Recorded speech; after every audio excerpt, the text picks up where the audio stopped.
Greetings, it's Eric Back, a naturopath from New Zealand, author of Candida Crusher. I've got a question here I'm going to answer today. How to stop Candida cravings? So I'm not sure what that question means. It may mean how do I stop sugar cravings? So people with Candida often have cravings for certain kinds of foods, right? So these foods can often be sweet foods, right? They can be sugary foods. They can be alcohol. They can be coffee with sugar in it. They can be bagels. It can be donuts. It can be bread with peanut butter and jelly on it, jam on it. Often they can be sweet kind of foods. Generally, it'll be a carbohydrate kind of food that you're craving. I found it generally takes about 12 weeks, about 3 months, to overcome a sugar craving. About 12 weeks is the norm. Now, here's what you do. Here's a clever move. In my book, I wrote about going warm turkey, not cold turkey. Now, you know what cold turkey means. You just go, boof, you stop something entirely. I think it's a dumb idea. You don't just stop things in people's diets because they usually revert back to what they were doing. So you slow people down. This is what I tend to do.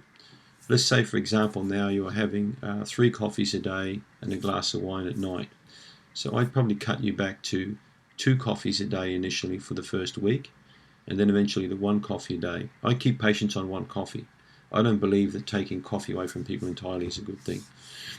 Same with alcohol. Whatever you're drinking now, you cut back by 50% for the first 2 weeks, and then we make some small reductions over time. Remember what I said? It takes 3 months to overcome the craving. So if we just go cold turkey, how long do you think it's going to be before you have a cookie again or something sweet? You're probably going to have it within 2 weeks. So it's not a good idea, because then you set up this guilt thing where you've had that cookie and you think, oh my God, I feel so bad. I've had this cookie. I was stupid. I should have been avoiding this food. So don't do that to yourself. Don't stop everything cold turkey. The first thing you phase out is the obvious crap from the diet, like soda drinks, putting sugar in foods. These are things that you do, you cut right back and eventually phase out. And then the second thing that you eventually phase out are things like sauces and condiments with lots of sugars in them, okay? Stopping takeaway food. Takeaway food you should have stopped ages ago anyway. I mean, these are just crappy sort of foods that you shouldn't be eating at all, So eventually you're going to get to a point where you can start looking more carefully at sugars in your diet in terms of fruit. Okay, fruit's not the first thing you chop out of your diet when you're trying to cut sugar out.